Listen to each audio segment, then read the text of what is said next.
Epílogo. El camino de la santa. Y pondré vuestros cuerpos muertos sobre los cuerpos muertos de vuestros ídolos. Levítico 26,30. El sol también se puso aquel día. La superficie del río brillaba con tonos dorados y reflejaba luces de la ciudad, que se habían ido encendiendo a medida que las sombras descendían sobre ella. La ceremonia de conmemoración de los caídos había concluido el día anterior entre fervorosas oraciones, pero la emoción del acto aún se veía en los rostros de los ciudadanos que paseaban con expresión absorta por las calles. Dicen que el arzobispo de Anuncio murió anoche, comentó con aire despreocupado la hermosa mujer que miraba por la ventana. El crepúsculo teñía István de tonos anaranjados mientras la dama hablaba con los dos sacerdotes. Parece que se envenenó durante el traslado a Roma. Cuando el hermano Mateo lo descubrió ya era demasiado tarde. Supongo que tenemos que alegrarnos de ello.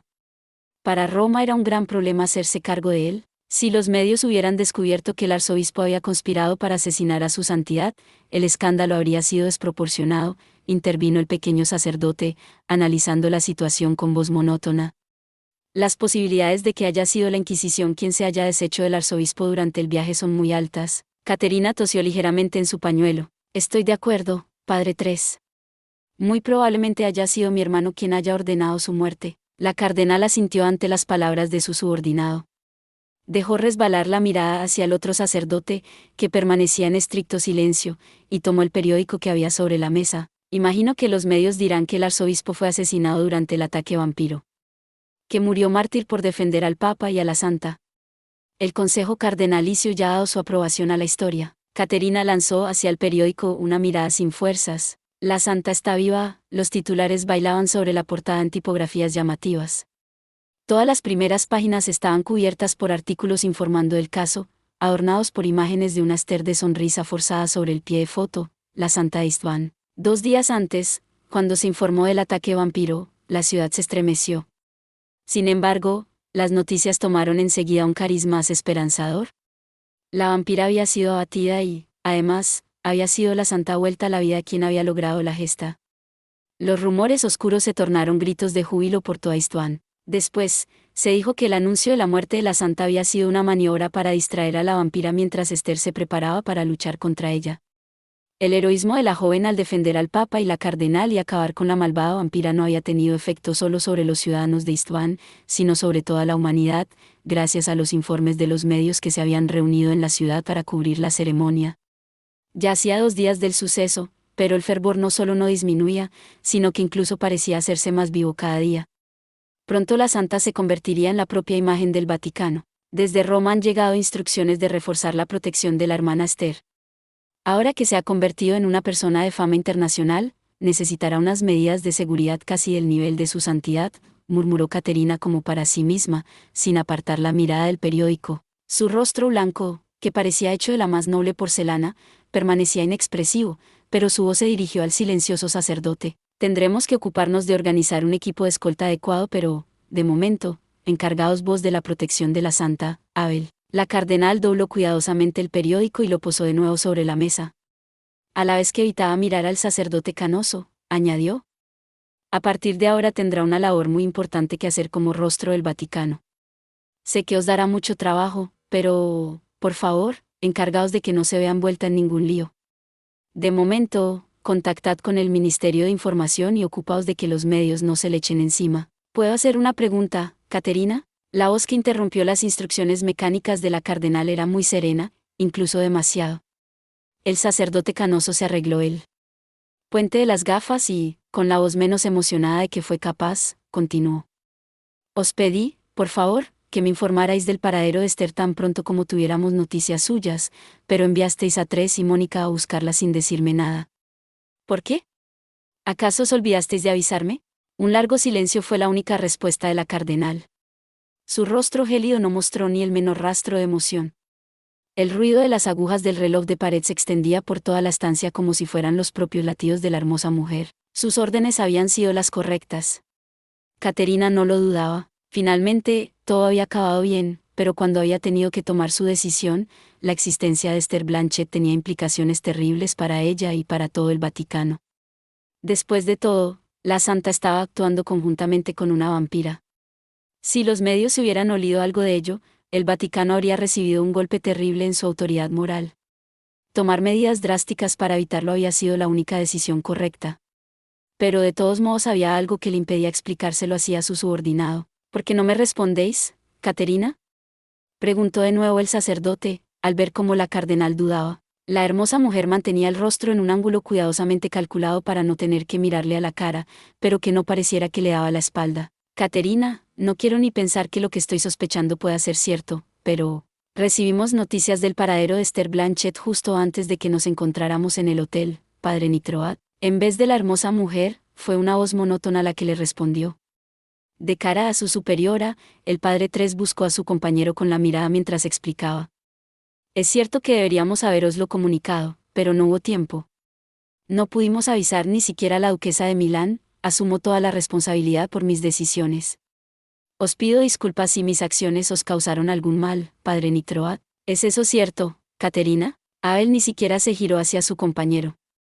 Con la mirada fija en su superiora, siguió preguntando como si intentara desesperadamente aferrarse a algo. ¿Es como dice el padre Tres? ¿Fue solo un problema de comunicación? ¿No decidisteis deshaceros de Esther entonces? Sí, es como dice el padre Tres, respondió serenamente la cardenal ante la mirada suplicante de Abel. Seguía sin mirarle a los ojos, pero su voz tenía la dulzura de siempre. El padre Tres no pudo contactar conmigo entonces. Si lo hubiera sabido, os habría avisado de inmediato para que vos también pudierais ir, Abel. Abel asintió como aliviado, pero en el fondo de su mirada a Caterina le pareció adivinar la presencia de una luz fría. ¿O era quizás solo la sombra de sus propios remordimientos? Antes de que la cardenal pudiera responderse a sí misma, Abel recuperó su expresión habitual. Bueno, pues entonces, iré a ver a Esther. El sacerdote se dio la vuelta con aire casi despreocupado y echó a andar hacia la puerta. En su voz no se apreciaba ni el eco del tono acusador que había empleado antes con su superiora. Tengo que ir rápidamente a protegerla, antes de que los medios se entrometan. A ver, a estas horas estará en... ¿A él? A la espalda del sacerdote, que parloteaba solo como era típico en él, resonó la voz de Caterina. Abel se dio la vuelta con lentitud, pero la hermosa mujer pareció dudar, como si no hubiera preparado lo que quería decirle. ¿De qué se trata? En sus ojos del color de un lago invernal no había ni rastro del frío de antes. El sacerdote miraba con calidez a la mujer que había sido su superiora y su amiga durante más de 10 años. ¿Qué ocurre? Nada. No es nada. Caterina no se sintió capaz de devolverle la mirada. Fingió leer el periódico y dijo entrecortadamente. No. Nada. Perdóname. Ide a ver a Esther. Ide con cuidado. Gracias, Caterina. Abel se quedó un poco extrañado ante la actitud de su superiora, pero le sonrió con dulzura y, después de hacer una leve reverencia, se dio la vuelta de nuevo y desapareció por la puerta. Hasta que la figura de su subordinado hubo desaparecido por el pasillo, Caterina no se movió. Era el Abel dulce de siempre. Siempre atento con todos. Incluso ante quien le había traicionado. Incluso ante quien le había hecho daño. Desde que se conocían, Caterina le había visto en muchos casos parecidos. Aunque no mostraba su propio dolor, era un hombre extremadamente sensible al dolor ajeno. Y ella había sido capaz de hacerle aquello. Espero instrucciones respecto al caso de la hermana Mónica. Aquella voz monótona despertó a Caterina de sus cavilaciones y le hizo levantar la mirada. El padre Tres, extrañado de ver a su superiora tan absorta, la miraba a la espera de sus palabras. ¿No habéis oído mi solicitud? Recomiendo una visita médica para diagnosticar posibles lesiones. No, no pasa nada. Lo siento. A ver, el caso de la hermana Mónica. Según el informe médico no tiene más que unos huesos rotos. Caterina empezó a responder a su subordinado, pero, de repente, se le cortó la voz. No era que se hubiera quedado sin saber qué decir. Súbitamente, había notado como algo ardiente le subía desde el pecho y le bloqueaba las vías respiratorias.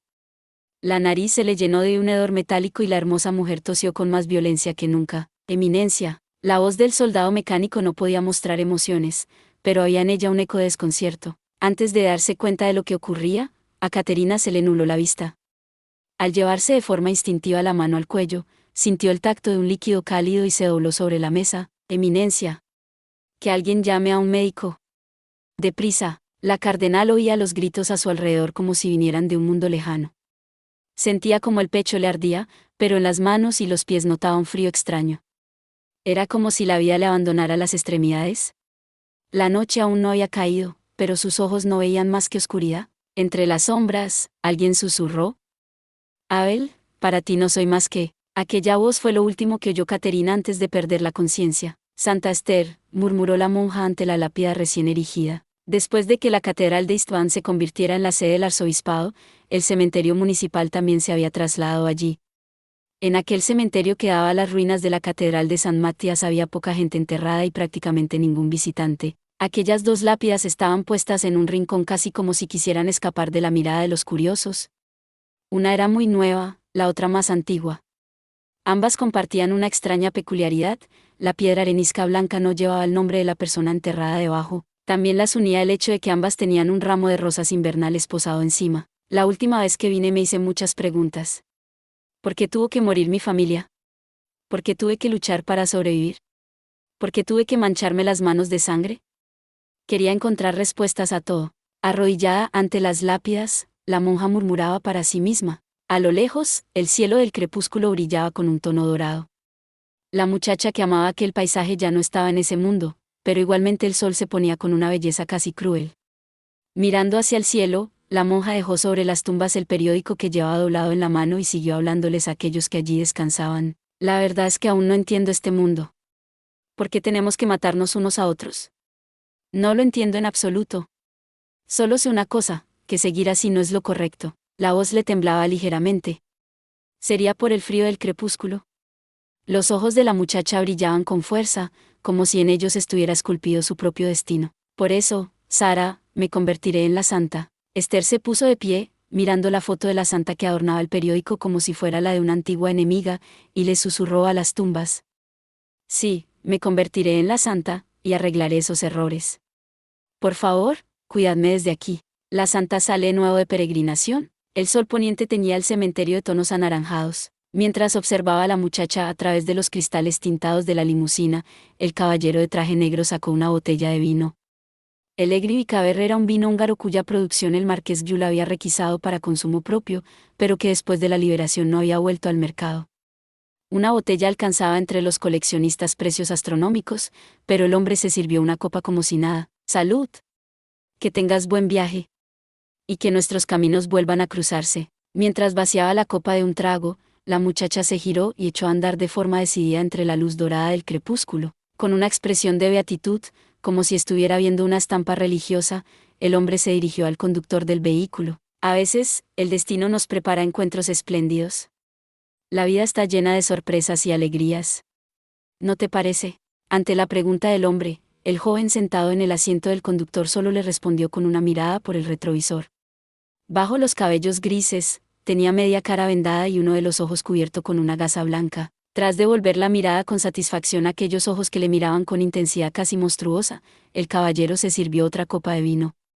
Después de levantarla como para brindar con alguien invisible, se giró hacia la ventana y sonrió. Este viaje nos ha traído mucho más de lo que imaginábamos. Ya tengo muchas ganas de empezar la misión en Albión. ¿No estás impaciente, Gildirian? La risa satisfecha resonó al mismo tiempo que la limusina se ponía silenciosamente en marcha. Tras el velo del crepúsculo, sombras funestas se iban alejando y se oía el eco lejano del aullido de las bestias. La noche caía de nuevo. Eso es todo por este video. Espero que hayas disfrutado de la narración de esta emocionante novela web o ligera. Si te gustó el video y quieres ver más contenido como este, te invito a que te suscribas y le des me gusta al video. De esta manera, me ayudas a crecer y a seguir compartiendo historias emocionantes contigo. No te pierdas ningún video más. Gracias por tu apoyo.